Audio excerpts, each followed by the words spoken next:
All right, and thank you so much for joining me for my fourth challenge. I'm going to go ahead and just say I'm not as excited about this challenge. The last challenge was Star Wars focused. It was making a search tool. It was just so much more cooler than this challenge. So I found this one a little boring, but it still came together really well.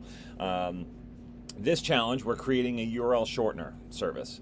So basically, very much the way Bitly or Rebrandly and other services work, you give it a long URL and they give you a short URL. And then when you go to the short URL, it redirects you to the long URL. Pretty straightforward. So let's take a look at the requirements here. Your service should receive a long URL and return a shortcode. Pretty easy. Your first AC is receive the URL and return a shortcode. If the same long URL is provided, we want the same shortcode returned. So we don't want to constantly be creating new shortcodes for the same URLs. Makes sense. And then we receive a shortcode. We want to return the long URL. Then the extra credit, when the shortened URL code is provided, we want to do the actual redirection to the original URL. And then let's capture some analytics. Let's see how often these codes are being used, right? So that's it. Really basic, pretty straightforward. Before we get started, I wanted to talk about the solution at hand. Oops, a little too close there. There we go. So creating a short URL is pretty straightforward, right? The user submits a long URL on the front end. The front end makes a call to the API. The API does its magic. It shrinks the URL, saves it to a database, and then returns that code. And then the front end would then provide the short URL to the user, right? Pretty straightforward. When using the short URL, the user would then go to that short URL, right? They'd go to bit.ly/abc123. When they go there, the front end could then parse the short code from the URL, the ABC123 part, go to the API. API says, hey, I know this is your long URL, so it returns the long URL, and then the front end redirects the user to the long URL. Pretty straightforward in both these scenarios. What I've built, right? I'm learning just Java Spring Boot. I've only built the API side of the solution. So the green boxes I've not worked on, I've not touched. I don't have any code for the actual front end interaction with the users. I'm only creating APIs. So I can't do a redirect because it's an API. APIs can't redirect browsers. At least not that I'm aware of. If they can, do let me know. So I created the APIs here. I've always thought about creating my own redirector service. I use bit.ly.com for some stuff and Rebrandly for some other branded short URLs. So I've been pretty satisfied with what we have along those two products. But this is another challenge that I might actually look to bring into AWS, like do another blog post about hosting all this in AWS, creating the front end, and actually creating a full-blown service based on this. We'll see. If you would like to see that, leave a comment here in the YouTube video or on my blog, and let me know. So let's take a look at how it works. So I'm going to open up Postman. So I have my shrink URL here, and then I can paste in a long URL. So for my long URL, let's go to my site, and we're going to go ahead and grab maybe challenge 3's URL, which is pretty long. So I'm going to copy that. I'm going to paste that here, and I'm going to hit send. And you'll see, boom, AC1 is done. So I provided a long URL, and I got a short code back, or the variable is called short URL. It should be short code. This is not the full URL. My apologies for the confusion. But AC1 was give me a long URL and provide a short one. So that's working. If I send it again, you'll see that the short URL does not change. Woohoo, so that's AC2, done, easy. AC3 was then provide a short URL, and we'll go ahead and give you the long URL back. Using HeyDOS, I do have the expand URL here, so I can click that. That's not what I wanted. It's a get command, so that does work in the browser, but let's stay in Postman. So now we're calling the expand endpoint, and we're sending in the short URL. When I hit send there, I get back very similar to the previous payload. There's short URL I'm using and the original long URL here. And then as the front end, I would receive this data and redirect it. Again, I'm not doing the redirects. I'm going going to hit send a couple more times. So whenever we expand, I'm collecting analytics. So this is one of the extra credits. So you'll see that I have an analytic endpoint here. I'm going to go to that. And this is just analytics, and I send in the short URL. And when I hit send, you'll see that I get the very basic analytics. So it's an array of objects with the short code and the date and time stamp as to when the code was used. So over time, if this URL becomes popular or what have you, right, you can see the trend in usage, right? So this just helps you as the consumer of a short URL to know who's using it. Services like Bitly and Rebrandly have very similar analytics. Of course, we could, if the front end was receiving it, the front end could send in more information, like what browser was used and where the geolocation, right? So we could actually collect a lot more of those analytics or link it to Google Analytics, things like that. But for now, this is good enough. So that's it functioning. If you don't pass in everything, I'm using the same error handling that I was before. So I'm returning custom error codes. And if you actually send in the short URL by accident to the long URL, I go ahead and just assume that you want to get that data, and I return the same data anyway. So I decided not to error it out. We'll just give you back the data. But ideally, to get your short code, you should be using the expand URL. So let's take a look at the code.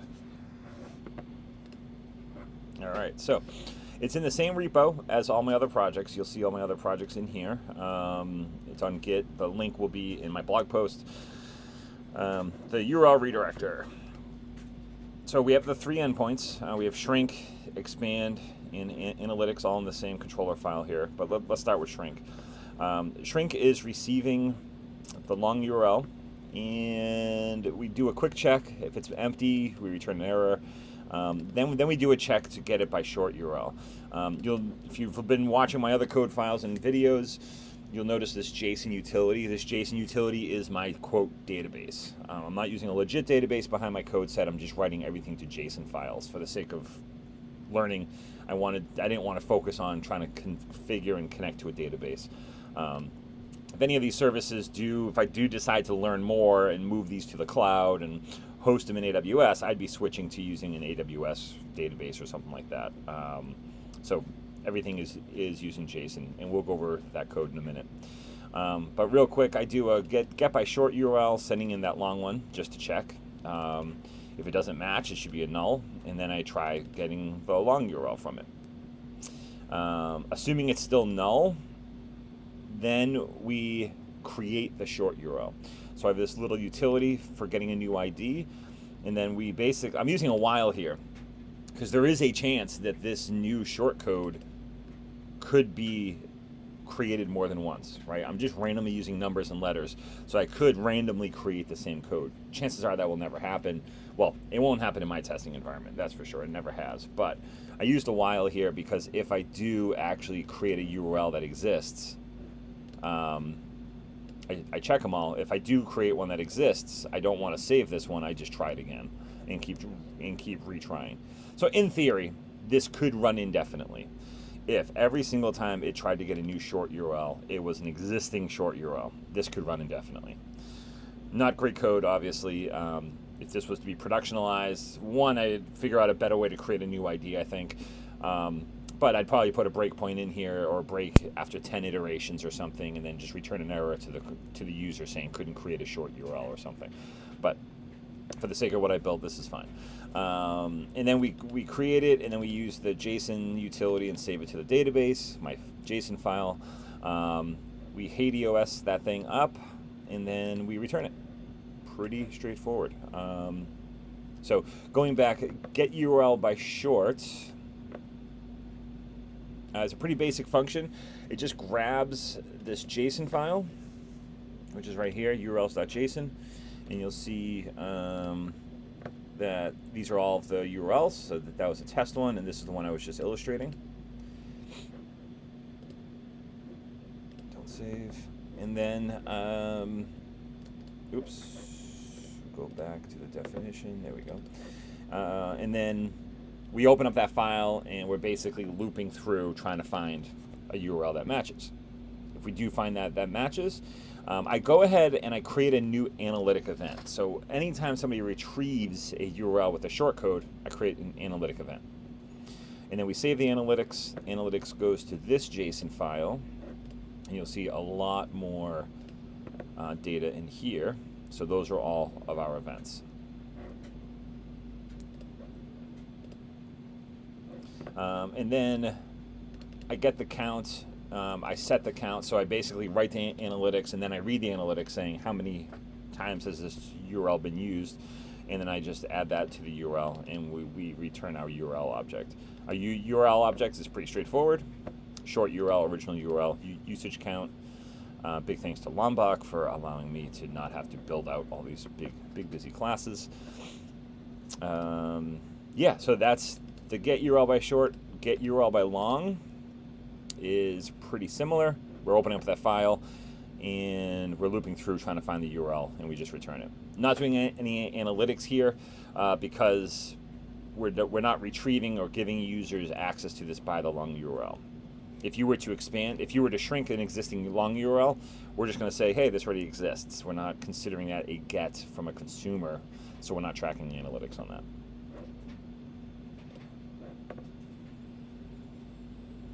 And then finally, when we go to save into the database as well, it's a even simpler little code here. The URL file, we open it up, we add the URL to the list from there, and then we save it back to the file. Pretty easy. So I've been finding that JSON has been great for a very quick and dirty database file, which has been fun.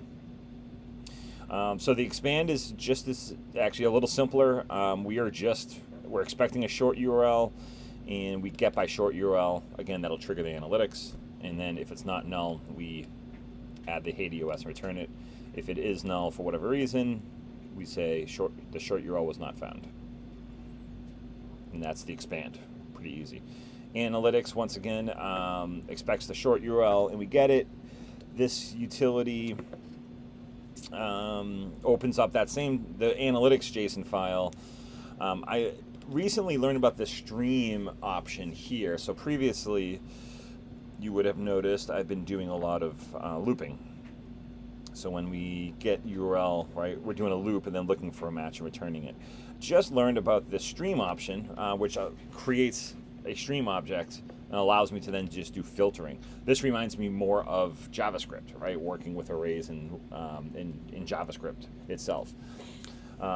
I don't know if this is a performance hit in comparison. I'm going to do a little bit more learning on that, but I do like this. This is a lot cleaner, where I can do a stream and then I can filter where the short URL equals the short URL that was provided, and then this collect back to list. This makes it a list object, as opposed to an object array.